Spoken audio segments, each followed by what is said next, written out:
Hi, Clay. Just how much did it mean to you? Your name to like the Iron Arrow Society, semifinalist for the Werfel Trophy. Just how much do those things mean to you?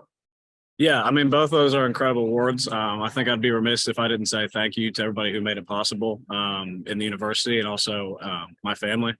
My mom she taught service learning since I was pretty young, so I think those kind of values were instilled in me from a pretty young age. And then getting here, I was really pleasantly surprised with how many opportunities that are provided by our football team and athletics.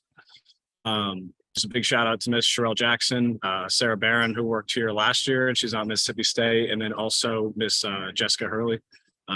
Again, they've provided tons of opportunities and just encouraged me to do a lot of things. And I just, said yes to as many things as I could do, and it worked out really well, and I'm really proud of it. I definitely am overwhelmed. It's pretty surreal, but super proud and thankful. So. And I saw that you were working to help fight food insecurity and stuff in Miami-Dade County. Just how did you decide that's where you wanted to kind of channel your energy, and how did you kind of get that going? Yeah, so summer of 2020 when COVID hit, we had back to Miss Jackson. She had reached out to the Grove Outreach Food Bank, which is a food bank down in obviously Coconut Grove, in the name. But they're really awesome. They essentially get up at like 5 a.m. every single Saturday, and they pass out food to those that need it. They get food from various resources, mainly Feeding South Florida. And she hooked it up, and we went down there. We were wearing the masks, doing the whole thing, staying socially distant, obviously. But it was really I think eye-opening, and then B, really rewarding experience getting to work with those people. And I was just really inspired by it. And going into my senior year, this is obviously my last semester here, and I just kind of wanted to leave Miami a little better than I found it, even if it was, in a little way. And Lou, my roommate, has been also so supportive and really engaged in in the areas as well. So when I mentioned the idea to him, he was all for it. So we linked up and kind of got our followings together, and just tried to raise some money for them and help them in any way possible, because it really is an issue, and it's not something that I personally have ever had to deal with. So when I saw that, I was really inspired to just try to help in any way that I could. So our next question for Clay comes from Susan Miller Degnan of the Miami Herald. Susan. Hey, Clay, congratulations. That's really awesome. You're welcome. So Mario Cristobal was saying last week, I think, or maybe earlier this week, that you're kind of an unsung hero type, that people don't talk about the long snapper until something goes wrong.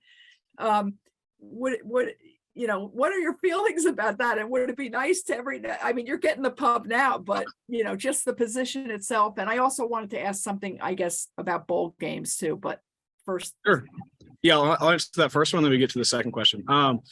Yeah, it's really a funny position because nobody knows who you are unless you mess up, which is pretty funny.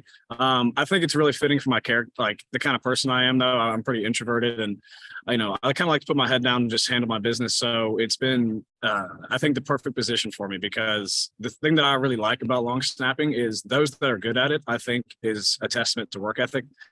It's not something like even kicking and punting. I personally believe there's, at least a little bit of natural ability, as well as, being able to work yourself into being good. But long snapping is a position that you completely teach yourself, and you essentially decide how good you're going to be based on how much you work at it. So I think that coupled with the fact that, it kind of fits my personality, just kind of be under the radar and handle my business, I think is why I did it. So.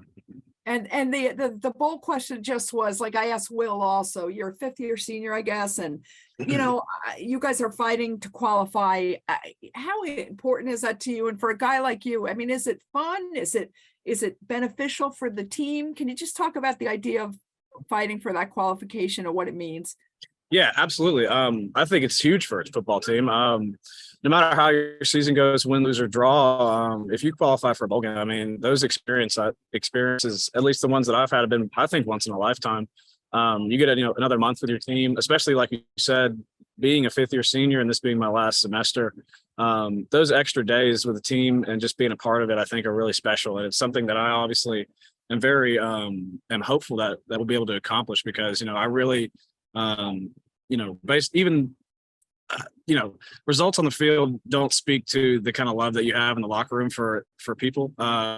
Those aren't really necessarily correlated. Like I can't tell you how much I love this football team, and I would love an extra game and an extra month just to be around these guys, and hopefully we go out with the right way. I haven't won a bowl game, obviously, in my time here, so I think just to get one of those would be really special and meaningful to our senior class. So. Our next question comes from Luke Cheney of All Hurricanes. Luke. Hey, Clay. So I'm just wondering, man, would you say you've taken a leadership role on the special teams unit now that you are a fifth-year senior? And if you have, I guess, how have you gone about doing so? Hey, Luke. I don't know if I'd say that. I guess me and Lou are the oldest in the room. I'm not very outspoken in that sense. I definitely try to lead by example in everything that I do. I think that starts in the off-season program and works its way through the season. I just try to be the hardest working person in the room. I've always tried to do that. So I think that is probably my leadership style. And the good thing about being a specialist is, a lot of the guys in the specialist room don't necessarily need to be led.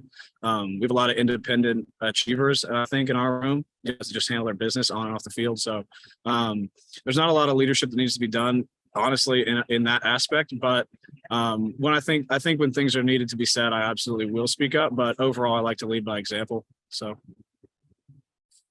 we'll go back to Adam Lichtenstein from the Sun Sentinel. Adam. Hey again. So I did a little bit of career. I saw, you already got your master's and everything. What did you get your master's in? And are you looking, for your future career to kind of, if, you don't play in the NFL, to, go into, I guess, philanthropy or community service as like a career? No, I definitely plan to stay involved in, the community service realm, but, and that's just something I want to do as a human being. I think I've always been taught that if you have something to give, then you should give. But, in terms of my degree, I got my master's in sports administration. It was essentially the closest to what I want to do, which is coaching football. My ultimate goal is obviously to, just coach football and be around guys. I've always I think my community service kind of speaks to it. I've always had the urge to help people, and I don't love anything more than I love the sport of football. So I think if I was able to pair those two things together, then it would just be I don't think I'd work a day in my life, and that's kind of where I'm at and what I want to do. So I think there are some things that'll tie together from sports administration to the coaching world. I took a couple of leadership classes and ethics. Nothing obviously compares to the leadership you learn in this building, but yeah, so those are their career plans. Anything else for Clay? Yeah. Clay, how old are you? I'm 23. Okay. Thank you. Absolutely. Awesome. Thanks, Clay. And thanks everyone for your time today. Thanks, Josh. Appreciate it, guys.